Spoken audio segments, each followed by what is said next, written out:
Welcome in, ladies and gentlemen, to another edition of the Bengal Tiger podcast. I'm Billy Embody. With me is Shea Dixon. This breaking news edition of the podcast coming in as Ju'Juan Johnson, four-star defensive back out of Lafayette Christian Academy, committed to LSU. That gives the Tigers another in-state pledge for the 2024 class. Johnson plays quarterback for LCA. He's a decorated player in the state of Louisiana. Now he's going to be taking his talents down the road to Baton Rouge. He was at one point committed to Colorado, backed off that commitment earlier this spring. He was going to take official visits. And then this month, he said, you know what? I'm going to cancel those. And now, after a visit on Monday to LSU, he committed to the Tigers. Shea, this is a big pickup for the Tigers. Yeah, gives them another top 10 player in the state. And we've talked about this, talked about it earlier this week on the pod, talked about it on numerous other pods.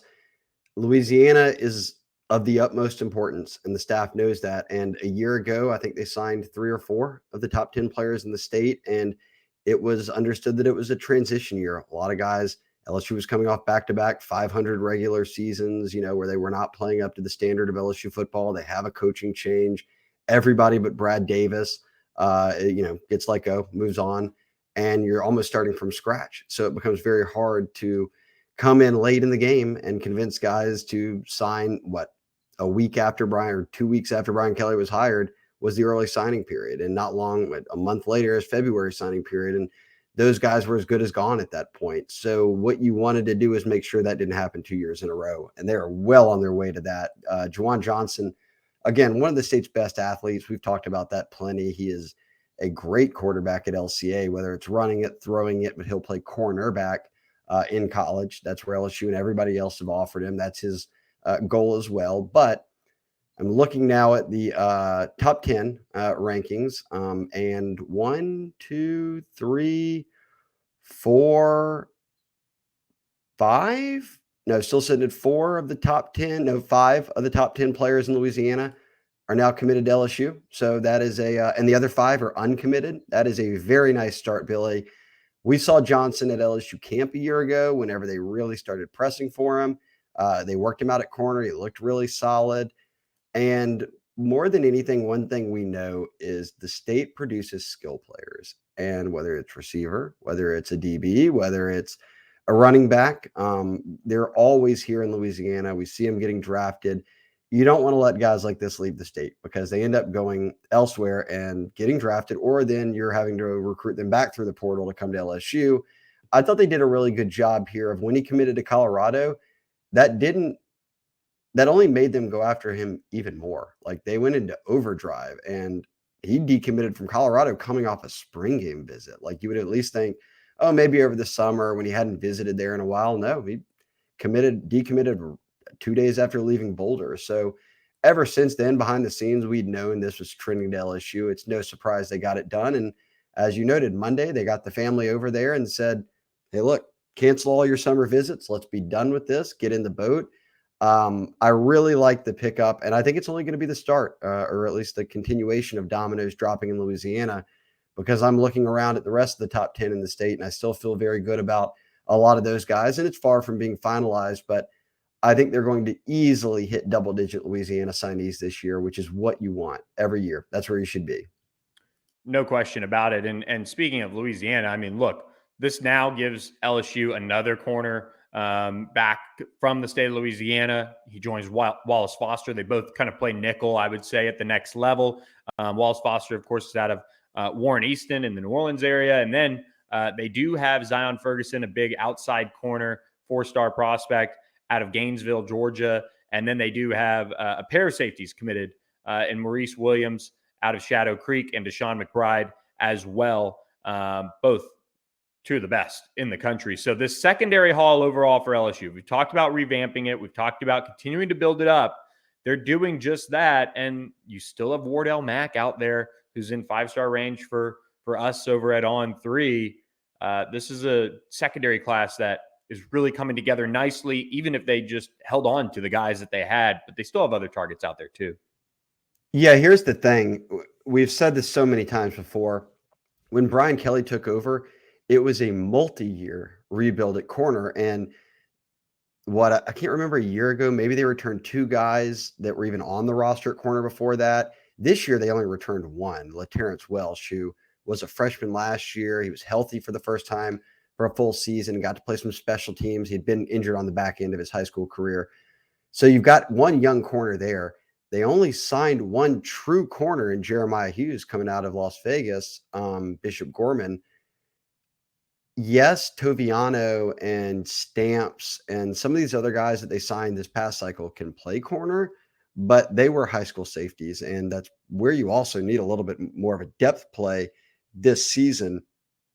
For me, and again, I don't know if I skipped over this point, the multi-year rebuild at corner was evidenced no more by the reality that what they took like 4 transfers last year at corner and 4 this year or something in that range. Like they're up to like 8 or 9 transfer corners in 2 years. And that's just to hold you over, really. I mean, they got some young guys this time around, but they needed to start, they have to start getting high school corners back in the boat, developing them and not feeling the need to hit the, panic button and say, hey, we got to go swing for the fences and get a couple corners out of the portal. Yes, they got Denver Harris and J.K. Johnson and Zy Alexander out of Southeastern and Deuce Chestnut out of Syracuse, but you don't want to have to do that every year. You want to maybe have to get one guy, not 4. So like this edition, I like where they're at right now. We've talked about Zion Ferguson before. He's a Georgia kid. He's taken a lot of visits. Like, does he end up in the class or not? I can't guarantee that. But I feel good about Ju'Juan Johnson sticking. I feel good about them ultimately getting Wardell Mack. You feel good about Wallace Foster obviously sticking. The big thing now, Billy, is where else can they go? Like if you have those guys. And I know we've talked about Jalen Crawford out of Georgia a lot. Kobe Black he's a 5-star. He's one of the best corners in America coming out of Waco. They're going to get a visit there. It seems, at least official visit wise, but they wouldn't be considered the team to beat. Your feeling, and let's celebrate this Ju'Juan commitment, LSU fans, for a second. Be happy for it, but how do you keep this up? Like, where are you turning next and saying, hey, look, I think that they've got a good shot at this guy or that guy? I am very intrigued to see if they keep Zion Ferguson. I feel like this is the time of year that maybe he would have backed off if he was going to do it, but we'll continue to monitor him. He told me, I think last week, he's going to be on an official visit to LSU and they're getting the last one. So that's not a bad sign there if you're LSU. But they do also have some other hooks in the water. And we mentioned Wardell Mack out of New Orleans. That's a no-brainer. Guy in your backyard. LSU's the on 3 RPM favorite. They continue to recruit him very, very hard. He's got some official visits lined up, but the Tigers still sit in a good spot there. But we've talked about Jalen Crawford. He's got it like Auburn, Clemson, LSU, right battling for him. He's right out of Georgia at Parkview. But the one that I would circle that I think LSU might be making a move for is Kai Bates out of the Orlando area in Florida. He's somebody that right now the RPM reads as Kentucky leading the way, but this is a guy that has also been highly coveted by Robert Steeples. He's going to take an official visit this summer. He's going to be there at the end with LSU, probably if he does the whole hat ceremony with a hat on the table. LSU's turning up the heat. He was there for the spring game. I think if you're looking at probably a little bit more realistic of a player to land, it's Kai Bates, and he's a very, very good one out of Florida. Yeah, he's got offers from, Georgia, LSU, Bama, and we had an article on 3 recently about him and his recruitment, and he talked LSU up more than anybody else. He said LSU's recruited him harder than anybody else. His family, he said, has got a great relationship with Steeples, his high school coach. So I'm with you. He would be one. Like Jalen Crawford was a guy we talked about for months. Is like, hey, look, here's an out-of-state guy they're kind of trending for. They're going to get onto campus, all that. I'd now put Kai Bates in that top spot of, hey, I feel good about where they're at right now with a guy like that. And like, there'll be others pop up. I'm intrigued. I'll ask you for this. You look around and I'm looking up and down. Okay, some corners, some athletes. Where's Terry Bussey? Is he a corner? Is he a wide receiver? Because we've heard more buzz growing and growing. You've shared plenty on Bengal Tiger about it. Been out to see him, seeing him here recently. But I get the sense that now with how LSU, Bama, others are recruiting him, what is he? The number 16 overall player on 3, number 1 athlete. Over these next 6 months, like that could be one of the most coveted players in America. Oh, no question about it. I mean, he does everything for that program over there. Great people at Timpson, and he has a really um, in, unique story. He's gone through a lot, and just he does it all. 4.0 student, just puts his head down and works. He's the exact type of guy you want in your program. Watched him work out at Under Armour Dallas this spring as well. He played wide receiver in that camp. Had some good things happen in that camp. Was one of the top performers, no doubt. But I think when you look at him long term, he's probably got the potential to be kind of like a safety, nickel, corner. I mean, he could really play all over. He somewhat reminds me of like a Kerry Vincent in a sense. I don't know what Bussy has if he runs track. Oh Uh, yeah, I think he okay, won. Did he yeah, win something at state? I'll tell you. okay. I think he might have gone down in the regional because I don't see his UIL on here yet. But 10.86 10.86 this spring, which is rolling. And this is a guy who's kind of, we talked about some of the guys in Louisiana who've had really nice track times this spring and how they're big. Terry Bussey's kind of a big kid too, just from a physical, like he doesn't look like a sprinter in a way. But obviously 10.86 is rolling. That was wind legal too. So really, really impressive. But I just think he reminds me of Kerry Vincent. I think that's a good comp for him.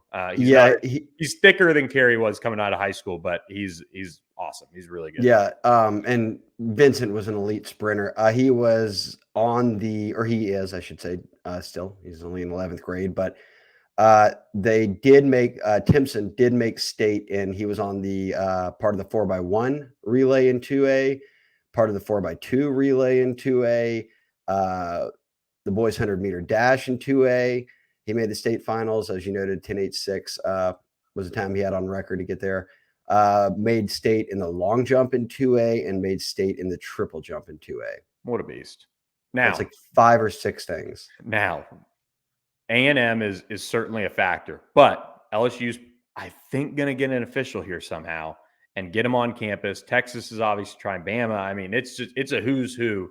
He would be a next level land, and he's from East Texas, so it's kind of, you're close. He's an hour from Shreveport. He's probably 4.5 from Baton Rouge. I'm just guessing. I don't have the map in front of me, but he's not way up in Texas, and kind of distance is a factor. He's not right in A&M's backyard. So we'll see how LSU does recruiting Terry Bussey, but he's special. He's a dude. So now it's kind of all, icing on the cake, a little lanyap for LSU in a sense, once you get Wardell Mack in the boat, which we think happens.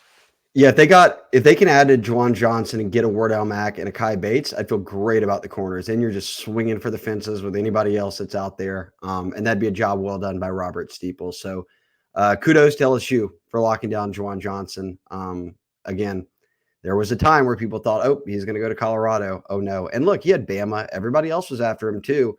The Colorado commitment came as a surprise to many teams, but ultimately it's LSU who keeps him home. I feel very good about him staying committed now. I think the process is over. He'll very much focus on LCA, which competes for a state title every year in football, his senior year, potentially being an early enrollee, all that good stuff. So this one to me is in the books. LSU's up in ranks. They've kind of hovering as a top 10 class the entire stretch, and we're still very early in the process. I've maintained I think they can hit another top 5 class just with the guys still on the board and how the rankings can shuffle. A lot of time to go there, but I do like this pickup a lot. And I also got called out in the YouTube comments. Not called out, it's pointed to in the YouTube comments that it's not all about Louisiana. I agree. It is about East Texas. It's about Mississippi. It's about Georgia, Florida, into Bama when you recruit. But I'm always happy when they get a Louisiana guy, especially in the portal era. Now you don't have to go re-recruit him in 2 years. You made the eval and you got him the first time. No question about it. Always good to keep a top 10 player in the state of Louisiana home. LSU does that with Ju'Juan Johnson. Shay's got one more thing. Oh, I will just say shout out to all the people who watch us on YouTube instead of listening on the podcast. Like if you're just on the audio only version, you've missed out again that we recorded the recruiting pod and then immediately recorded a commitment pod and forgot to change anything that we were wearing. So it was obvious that we did it ahead of time. But hey, if you're on the YouTube, it just shows you're getting the tips that we knew this one was coming. Yep. And that's another reason to subscribe to the BengalTiger.com. That's right. The subscribers at the website knew it way before the recruiting pod. So there we go. Subscribe to the BengalTiger.com. $30 for 6 months. That's just $5 a month. So check us out, the BengalTiger.com. Hit that subscribe button to our YouTube channel as well. We appreciate all you guys who are listening wherever you catch us at. But we'll be back later this week with another edition of the podcast, keeping it rolling here as summer approaches, hopefully helping you out on any drives that you've got going or flights. So for Shea Dixon, I'm Billy Embody. Thanks for listening to this edition, and we'll catch you next time. Have a good one, everyone.